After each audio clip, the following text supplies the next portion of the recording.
Welcome everyone. In this video we will use linear approximation again to make another proof. And the approximation that we want to prove in this video is, we want to prove that sine of x is approximately equal to x as x approaches 0. So this is correct for small values of x. And you might be asking, what do you mean by small values? You can think of it as values of x that are less than 10 degrees. However, this is very important to note. For this formula to be true, for this approximation to be true, you absolutely cannot use degrees for your angle measure. So you can't be saying sine of 9 degrees is approximately equal to 9. That just is not how it works, and obviously it is not how it works because sine has a range that starts from -1 and goes to 1. So obviously it isn't equal to 9. So how should you measure your angle then? Well, you should measure your x in radians. So x in radians. And if you don't really know what a radian is, it is defined as 2 pi.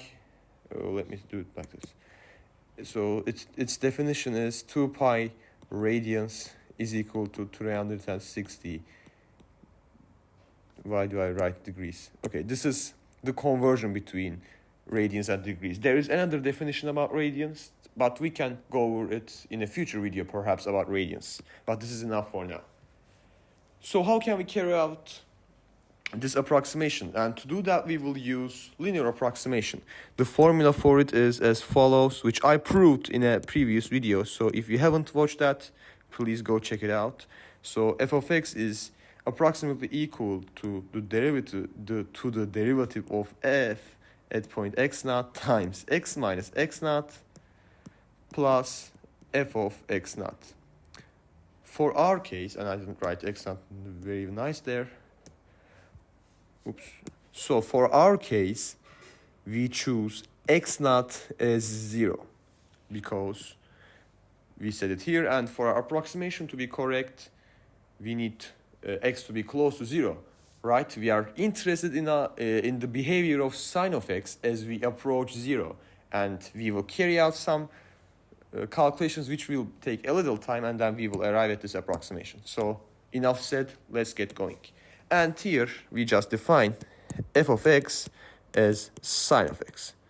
So when I say f of x on the left, I just mean sine of x is approximately equal to, you have the derivative of f at point x naught. So let's just first take the derivative of f of x. So what is the derivative of sine of x? Well, it is simply cosine of x, which I proved in a video that was a very long time ago, a couple of months I think. So we said that, which means we have cosine of x naught. Instead of x naught I am writing 0. We have x minus 0 plus sine of 0. And we are very close to the end of our derivation. Sine of x is approximately equal to, what is cosine of 0? Well, it is just 1 times x minus 0, which is x, plus 0. In other words, sine of x is approximately equal to x. We are done. So let's check out how useful this formula is. So maybe you have an x measure of, and I'm just going to write something out of my head. It is completely arbitrary, trust me. Maybe you have 0.121. This is your angle in radians. So I am claiming that sine of 0.121 is approximately equal to 0.121. Let's see how close we actually are. I have a calculator in my hand right now, and I am going to type sine of 0.121, and I am using my calculator in radians. As I said, it won't work if you use your calculator in degrees. So for the real value of sine of 0.121 radians, I got 0.1207. It is incredibly close.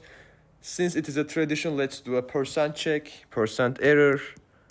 So we have the actual value.